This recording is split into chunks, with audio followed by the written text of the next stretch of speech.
Hey everyone, this is Ryan here with Abrasive Technologies. Today we wanted to do a quick video to explain exactly what a reclaimer is and how it can benefit you. Now, this portion of the VH900 dry blast machine I'm standing beside of is actually the reclaimer. Now, essentially what this is for is it's to actually separate the dust from the usable media. So as you're blasting, it's actually going to draw the media out of the cabinet.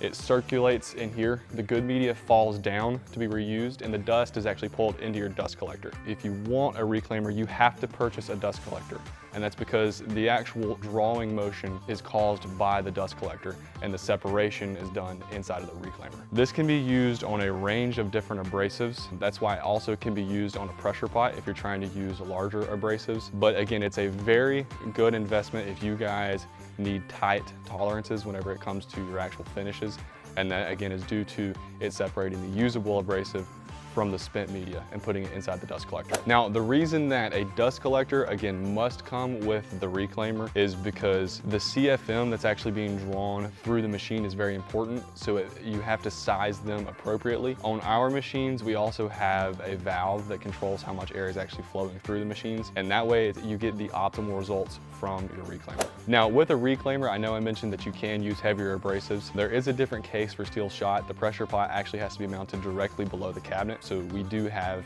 machines that are set up to accommodate this.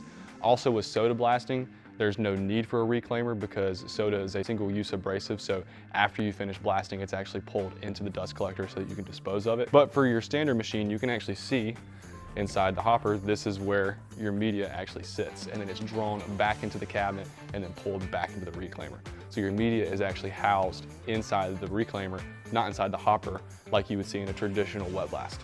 So just to recap, a reclaimer is a great investment if you want to guarantee that the abrasive that's making its way to your blast gun is within spec and that the dust is being removed appropriately. And make sure you guys comment any questions that you have down below. We love interacting with you guys and answering your questions. And if you're actually ready to get the best surface finishing equipment in your shop today, you can call us at 828-202-5563, or you can visit our website, vaporhoneytechnologies.com.